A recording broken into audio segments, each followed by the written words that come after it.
দক্ষিণ সুরমার বড়ইকান্দি মিয়াবাড়িতে ধর্মীয় ভাব গাম্ভীর্যের মধ্য দিয়ে অনুষ্ঠিত হয়েছে হযরত হাফিজ সুলতান রহমতুল্লাহ আলাহের ৯৫তম ইসালে সোয়াব উপলক্ষে তাফসিরুল কোরআন মাহফিল ও সুলতানুল হুফাজ বোর্ডের ৮৭তম পুরস্কার বিতরণ অনুষ্ঠান। মাহফিলে কোরআন ও সুন্নাহ ভিত্তিক জীবন গঠনের উপর গুরুত্ব আরোপ করেন আলোচকরা।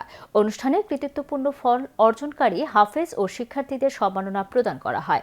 বিস্তারিত জানাচ্ছেন আমাদের স্টাফ রিপোর্টার আশরাফুল ইসলাম ইমরান।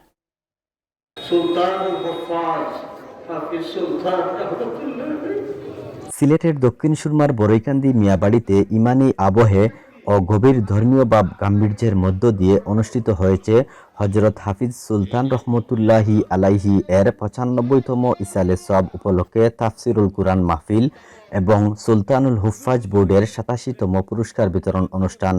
গত শনিবার আয়োজিত এ মাহফিলে প্রধান অতিথির বক্তব্যে সিলেট সরকারি আলিয়া মাদ্রাসার অধ্যক্ষ অধ্যাপক মাহমুদুল হাসান বলেন, কুরআন ও সুন্নাতের আলোতেই গড়ে উঠুক আগামীর বাংলাদেশ। মানবতার প্রকৃত মুক্তির দিশা একমাত্র আল্লাহর কালাম কুরআন ও রাসূল সাল্লাল্লাহু আলাইহি সাল্লাম এর সুন্নাতেই নিহিত। সিলেট অঞ্চলে কুরআনের খেদমতে সুলতানুল হুফাজ বোর্ড যে অবদান রেখে চলেছে তা প্রশংসনীয় ও অনুসরণযোগ্য উল্লেখ করে তিনি বলেন, এখান থেকে সনদপ্রাপ্ত হাফিজগণ দেশ বিদেশে দ্বীনি শিক্ষা বিস্তারে আত্মনিয়োগ করে উম্মাহর খেদমত করে যাচ্ছেন, আর এই খেদমতেই আখেরাতে বান্দার প্রকৃত পাথেয়। সুলতানুল হুফাজ বোর্ড এই যে আপনাদেরকে এখানে এনেছে, আমি অত্যন্ত খুশি হই এই জন্যই যে কিছু না হলেও আপনাদেরকে যে একটা বৃত্তি প্রদান করে আপনাদেরকে যে আমরা একটু মূল্যায়ন করার ব্যবস্থা করা এখান থেকে যে হচ্ছে,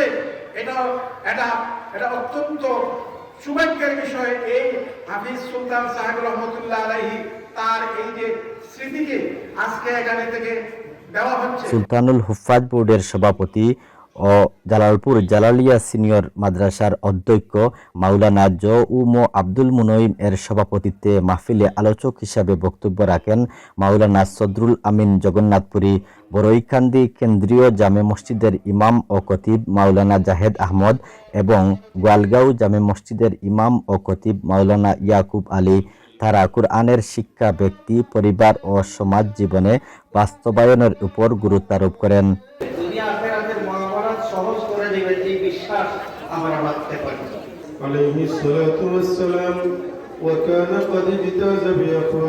অনুষ্ঠানে সুলতানুল হুফাজ বোর্ডের বার্ষিক কার্যক্রম ও অগ্রগতির প্রতিবেদন উপস্থাপন করেন সেক্রেটারি মোহাম্মদ ফয়জুল হক চৌধুরী। সম্প্রসারণের বা উৎসাহিত করার কোনো বোর্ড ছিল না।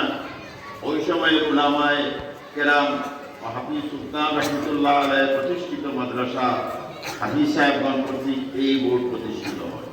পরে বোর্ডের অধীনে কৃতিত্বের সঙ্গে ফল অর্জনকারী হাফেজ ও শিক্ষার্থীদের মাঝে সম্মানসূচক পাগড়ি পরিয়ে সনদ ও পুরস্কার প্রদান করা হয়। শেষ পর্যন্ত মিলাদ শরীফ ও দেশ জাতি এবং উম্মাহর কল্যাণ কামনায় বিশেষ মোনাজাতের মাধ্যমে মাহফিলের আনুষ্ঠানিক সমাপ্তি ঘোষণা করা হয়। Ashraful Islam Imran, channel S news, Sylhet.